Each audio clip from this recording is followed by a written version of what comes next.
दूसरी दुनिया से आए थे। वो आदमी अखिल को वो कागज देता है और एक मंत्र पढ़ता है।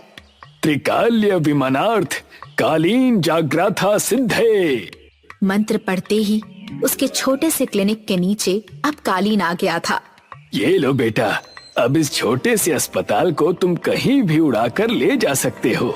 मैंने अपना काम कर दिया बेटा, अब मेरे जाने का वक्त हो गया है। आप कहाँ जा रहे हैं?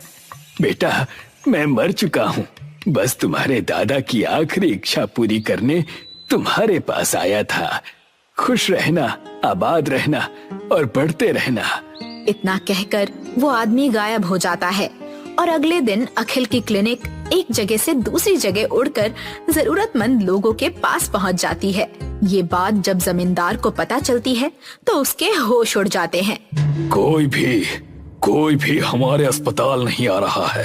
इस कालीन अस्पताल का कुछ करना पड़ेगा गोलू। अब हम क्या कर सकते हैं जमींदार जी?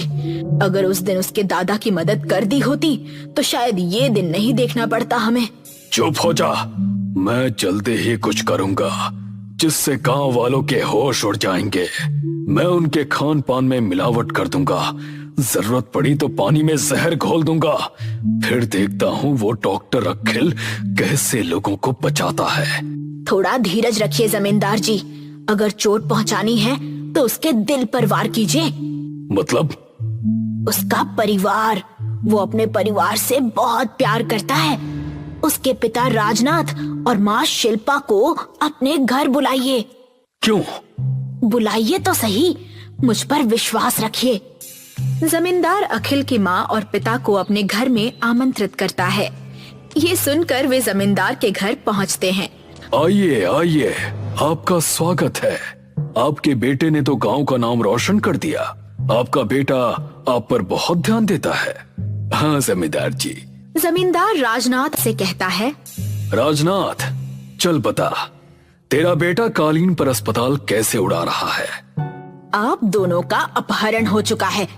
नहीं बताएंगे तो यहीं पर हमेशा के लिए रहना पड़ेगा। शिल्पा उन्हें देखकर हंसने लगती है। आप लोगों को लगता है कि हम बूढ़े जो मौत के इतने करीब हैं, धमकियों से डर जाएंगे? जमींदार, तुम भी तो बूढ़े हो, तुम्हें अब किस बात का लालच है? इनके बाद सारी जायदाद मुझे मिलेगी। नहीं मिलेगी बेटा, तुम इस दुनिया से अलग दूसरी दुनिया में चले जाओगे जल्द ही। क्या कहने की कोशिश कर रहे हो तुम? देखते जाओ। राजनाथ एक मंत्र पढ़ता है। त्रिकाल्य चिकित्सा सिद्धि प्रभावम कालीन उद्मनम स्वाहा। मंत्र पढ़ते ही दो कालीन जमींदार के घर में घुस आते हैं और दोनों को अपने में लपेट लेते हैं और गायब हो जाते हैं। ज्ञानपुर नाम का एक गांव था जहां एक 75 साल की बूढ़ी अम्मा रहती थी जिनका नाम था विद्यावती। वैसे तो उनके परिवार में कई लोग थे, पर सारे ही उनके नाम की जमीन और जायदाद के पीछे पड़े हुए थे, इसीलिए उनकी बखूबी सेवा करते। एक दिन बूढ़ी अम्मा के पैर 7 साल का टिंकू दबा रहा था और तब